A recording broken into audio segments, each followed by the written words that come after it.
young men killed in action in World War II. Very few World War II veterans still survive to give us an eyewitness account of a remarkable time in world history. Their lives mattered and need to be remembered. Every subsequent generation is forever indebted to the greatest generation. We have one member of that generation with us tonight, my mom, Tara Meyer.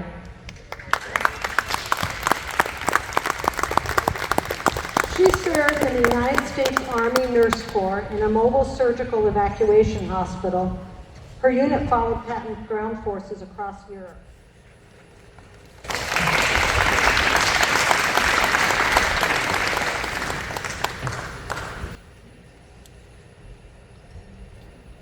At night, I go to the show and try to drink some English beer. It's about 16 proof and served warm. The people here are very poor. They get 40 points a year for clothes. A handkerchief costs 1 point, so you can see they don't have much. Their homes are small and cold, and food is hard to get. They are allowed 2 ounces of butter a week. The people here don't know what a good meal is. The war is hard on these people. People in the U.S. don't know what the British are going through. I know where I am going next, but can't tell you. I'll write again soon. Hope you are okay. Give my regards to you all. Love you all. The next letter is dated February 20th, 1945. He's originally experiencing a few missions at this time. Dear Mom, thanks for writing so often. I got a package from Aunt Florence today. She sent a box of cigars. I will write and thank her. We finished Aunt Elsie's fruitcake today, and it sure was good. Yesterday I went down to Group Special Services. I don't know what that is, some of you may know. Yesterday I went down to Group Special Services and played some records on the jukebox. Tonight I am down at the club again. I like to write letters here, as the light's better, and there is a radio to listen to. I had a letter from the Wassenberg girl. She said she was sending me a box of cookies. I should be well fed if I get all the boxes that were sent to me. I got my first copy of the Lakeland Times. I got my first copy of the Lakeland Times yesterday. From now on, I should get it every week. I like getting the paper as it gives me all the hometown news. I try to write every day, but some days I can't think of much to say. I write mostly to let you know I am okay. I know it helps to get letters. I am well and thinking of you. Maybe the war won't last much longer, and we can be together again. Say hello to Mary for me, your son, Lord. May 31st, 1945, the war had just been, Germany had just surrendered. He's writing it to one of his aunts. I chose this letter because it went into detail about what it was like and what he felt like when he was flying the mission. And I just can't believe it. 19 years old, 18 or 19. Dear Aunt Florence, I've been in camp all day, getting my medical records in shape so I can leave. All my affairs are okay now. Now to answer some of your questions. Flak is a shell that is shot up from the ground at our planes. It bursts and scatters shrapnel all over the air. Some targets we bombed had over 300 guns around it, so you see we had a lot of it. We got a lot of it in our ship and had to land twice near the front lines. Humrick, which is one of the crew members, Humrick, got frostbite when a piece of flak hit our gas line in the bomb bay he went back to fix it. Some gas got on his face and froze. He stopped the line from leaking and we made it home okay. One time, the plane alongside of us got hit and blew up. All the crew were killed. We lost quite a few bombers from our squadron, but I always made it okay. On fly days, we get up at 4 a.m., eat breakfast, then go to a briefing. We are told where we are going and all the information we need for the mission. We take off about 7 or 8 a.m. We have to stay in our box. There are about 8 or 9 planes to a box, and 4 boxes to a group, and 4 groups to a wing. On every raid, our wing puts about 130 planes over the target. Missions last about 7 to 8 hours. We bomb from 24 or 25,000 feet. We travel about 1,000 to 1,200 miles on each trip, and each plane carries about 6,000 pounds of bombs. When we return, the Red Cross girl serves us coffee and donuts. Then we brief intelligence on what we saw, and finally the doctor gives us each a shot of liquor to study our nerves. After that, I hit the sack. I don't know why the doctor would do that, but here he did. Anyway, he says, hope to see you soon. Loads of love, Roy. And that his fellow crew member, Hummer, who got the gasoline on his face and got the frostbite, he later got a Purple Heart for that. Now here's one on the lighter side. This is dated January 19th, 1944. And it's a letter from his cousin Bob. And this letter from Bob Yeshik to Roy. Bob called Roy Pick, P-I-C, Pick. That was his nickname. His nickname was short for Picklemeyer, because he loved pickles. So anyway, just so you get to know Bob a little bit, the funny thing is Bob Yeshik was worried about washing out the flight school. He had no college education, but he became a flight instructor and an Air Force One pilot for President Lyndon Johnson. Bob and Roy were cousins, but they were raised together like brothers.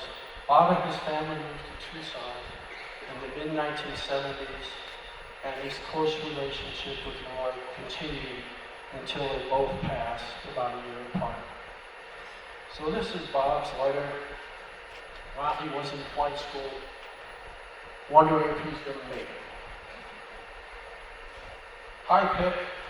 I have about 15 minutes before lights go out, so I will give you a few of my bitches.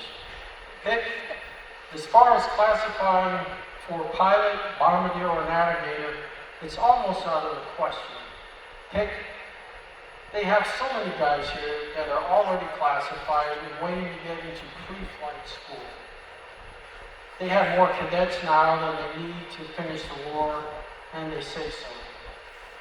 Standards were raised twice in December and once in January already. The standards are now the same as the pre-war standards. Of the 240 men attempting to classify before I arrived, 191 washed out. It's really disappointing after working my ass off to run into something like this. We will be on our 4th day of classification testing tomorrow. Yesterday and today, we were tested on math, physics, English, history, geography, and a lot of other things we didn't have in school. We have 10 more days to go. Some of the guys will start dropping tomorrow after these tests are graded. We had a machine test us today for coordination. It's a bunch of contraptions. It must have been invented by a madman. The food is piss poor here, and I haven't hardly had time to take a shit. We have about 6 to 10 personal inspections a day. I've been here a week now, and I had time to write only one letter home and one to my girl. I'll be here another 4 to 5 months if I classify, which is very, very slim on account of the competition. They will select only so many because they want the cream of the crop. Most of the guys I'm with have had at least 2 years of college. I can't think of a lot more to bitch about, but I haven't got any more time. I can think of a lot more, but I haven't got more time. The weather is swell though, and I'm getting a little tan on my neck and face. He was in Santa Ana, California. I hope to hell you get shipped out of the 718th Squadron. That is a hellhole. I march by it a lot of times. What do you hear from home? I haven't received my mail yet since I left Grant Works 2 weeks ago. So long, Pip. Right soon. Your bitchin' pal, Bob. You went a long ways.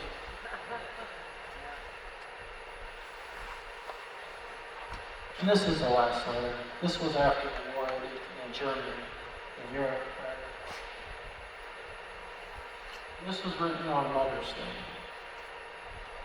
May 13th, 1945. This, I think, only a week or two after Germany surrendered, if I'm right about that. Anyway, dear Mom, I just got back from town. I have guard duty tonight. I saw a good stage show in town. It was put on by the USO. Also, today is Mother's Day, and I'm thinking of you. I wish I could at least send you a card. Maybe next year we'll be together. The sun has been out all week, and the weather is much like Arizona. We haven't been told where we are going next, or when. Most of the rumors say we are going back to the States. I sure hope we don't go directly to the Pacific, but most everybody seems to think we are going home. I'm not doing much since we quit flying. I go to town to get ice cream and lay around the Red Cross Club. I'll bet you are glad the war is over in Europe. It shouldn't take too long to end the war with Japan. From what they say, a lot of the men are going to be used in the Pacific. I'll close for today and get ready for guard duty. We have to guard the planes on the field at night. Right soon, my regards to all. Happy Mother's Day, Mom. Love Roy. So, that's a little insight. I'm so proud of my father. And I'm so proud of everybody who served. Thank you very much.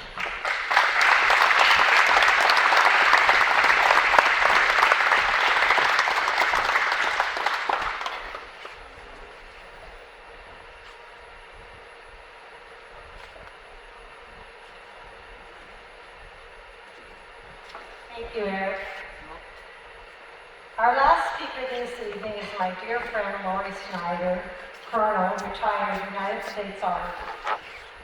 Lori and I met in 3rd grade, graduated high school together, and were roommates in Maricopa dorm on the Blue Bay campus.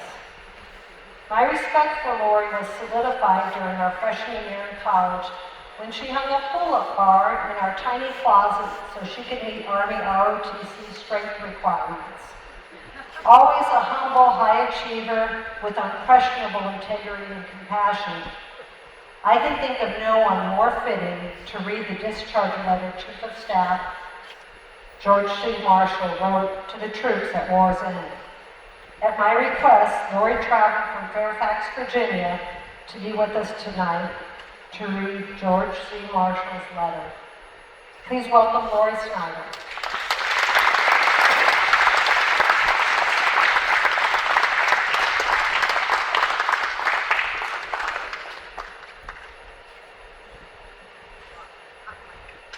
Hot mic. I told her it was a hot mic.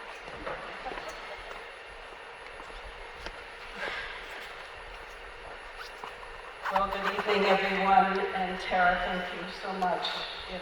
It really is an honor and a privilege to have been a part of Tara's project, to share her father's story. She has said tonight and many times to me that this is not just about her father, but about all who served and were part of the greatest generation. With her permission, I would like to share the names of the two members of my mother's family who served in World War II also, but did not come home. They were brothers. They were their parents' only sons and only children. They also lived in northern Wisconsin, not far from where Roy grew up, outside of a town called Antigo, Wisconsin, in the big North Woods. Their deaths were devastating to the family, the extended family, and to the whole community, really for generations. So very simply, they were Charles H. Jones, 1st Lieutenant, 4th Infantry Division. He was born March 22nd, 1918. He died June 10th, 1944, in France, 26 years old. His younger brother, Carroll Keith Jones, Private, 2nd Marines, 6th Marine Division. October 14th, 1924 is when he was born. He died June 7th, 1945, in Okinawa. He was not yet 21 years old. Thank you.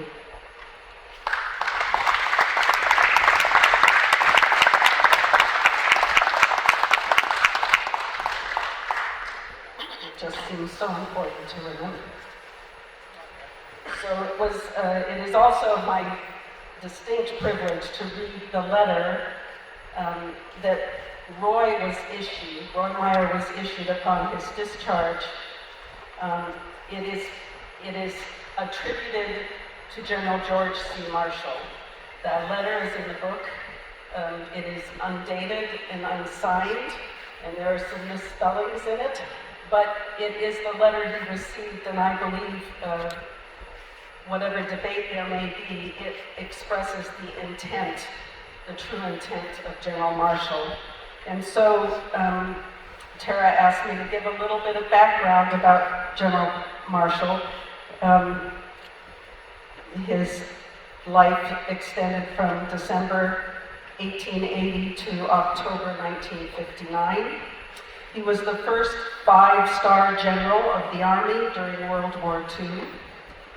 His personal characteristics are remembered as courage, quiet dignity, effective communication, and belief in the good of one's country.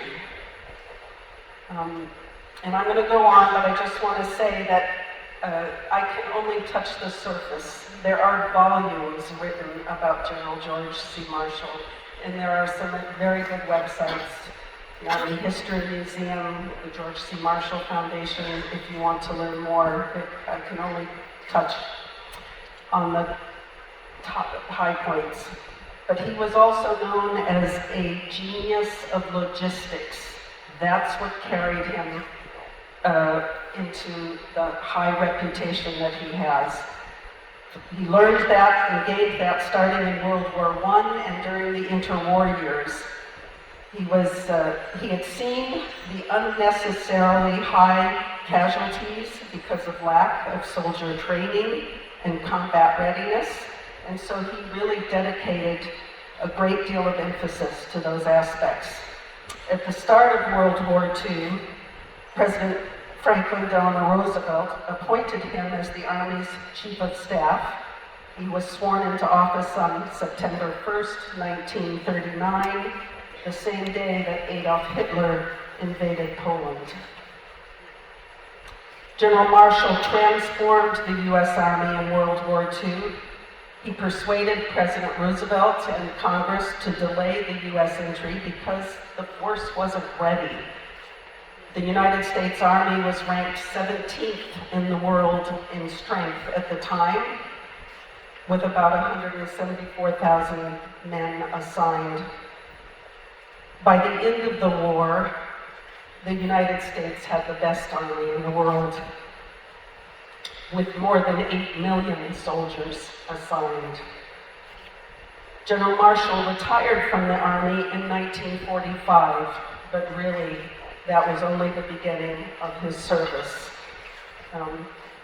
After the war, President Truman asked him to serve as Secretary of State, and he was sworn in January of 1947.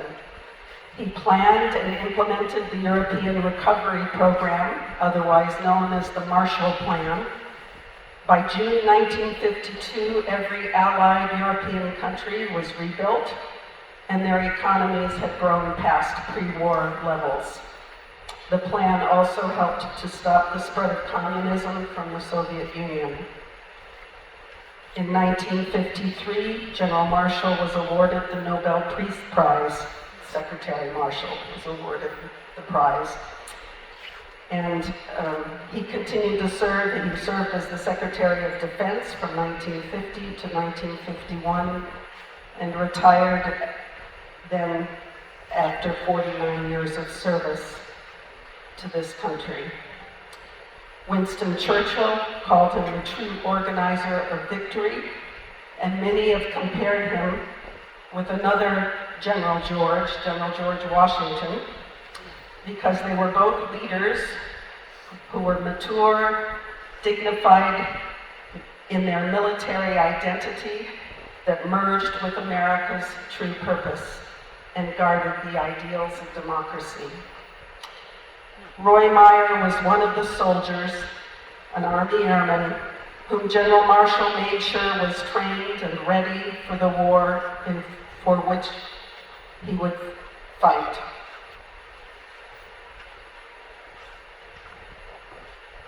And so now I will read the letter that Roy Myers received. Gentlemen, on this occasion, your last formation as members of the armed forces, it is fitting that you should receive the following message from the Chief of Staff, General George C. Marshall. You are being discharged from the Army today, from your Army. It is your Army because your skill and your patriotism, your labor and courage and devotion have been some of the factors which make it great. You have been a member of the finest military team in history. You have accomplished miracles in battle and supply. Your country is proud of you, and you have every right to be proud of yourselves. You have seen in the lands where you worked and fought and where many of your comrades died, what happens when the people of a nation lose interest in their government. You have seen what happens when they follow false leaders. You have seen what happens when a nation accepts hate and intolerance. We all are determined that what happened in Europe and in Asia must not happen to our country. Back in civilian life, you will find that your generation will be called upon to guide our country's destiny. Opportunity for leadership is yours. The responsibility is yours. The nation which depended on your courage and stamina to protect it from its enemies now expects you as individuals to claim your rights of leadership, a right which you earned honorably and which is well desired. Start being a leader as soon as you put on your civilian clothes. If you see intolerance and hate, speak out against them. Make your individual voices heard, not for selfish things, but for honor and decency among men and for the rights of all people. Remember, too, that no American can afford to be disinterested in any part of his government, whether it is county, city, state, or nations. Choose your leaders wisely.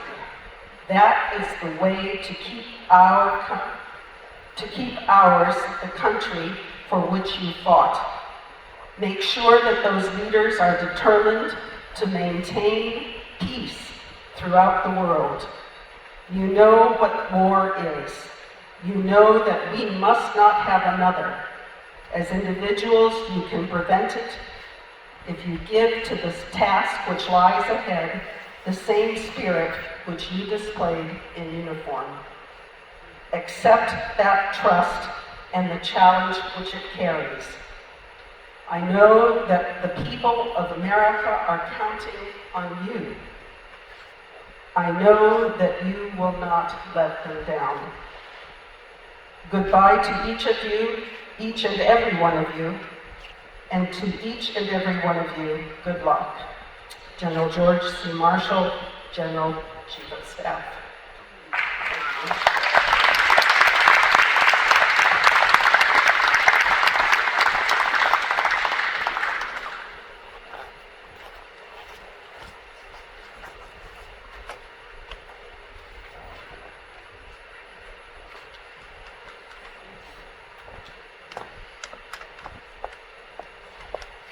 Thank you, Lori. It's hard to believe that letter was written more than 80 years ago. It rings true as though it was written yesterday. That concludes our speakers for this evening. We'll soon be treated to a performance from the Manhattan Dolls, who are standing by. I'm sorry we've been a little over. You're in for a treat, though. They're worth waiting for. I just want to let you know that if you feel inspired tonight, please make your way at some point over to the table there. There's some pens and stationery. You can write a very short note and leave it on the table, and I'll make sure it gets to the organization called A Million Thanks. And a million thanks to all of you for being here tonight. I am going to be signing books when the Manhattan Dolls finish their performance. I'll park myself over here at a table, and there are books for purchase throughout the evening. I know some of you have already bought a book and brought them here, and I will sign those, and I appreciate it, and I thank you for that.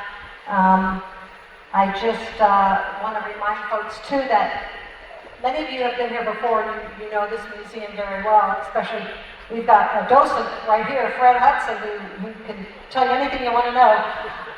Unfortunately, they do have a B-24 bomber, a Liberator, on display, but it's in Hangar 3, and we don't have access to that tonight, but it's well worth coming back to. Hangar 3 has got some amazing World War II artifacts and a Norton bomb site. And B-24, you can look up into it. You can see where the crew of 10 had to spend hours in the freezing cold over enemy targets in a noisy plane. It's really something to see. So I encourage you to all come back another time and you can explore the whole museum. But enjoy your evening here. Thank you all for coming. As I said, the Manhattan Dolls are going to perform, and then I will be over there, and we can hang out here and take up the space until 8:30. Thank you. Pennsylvania 65000.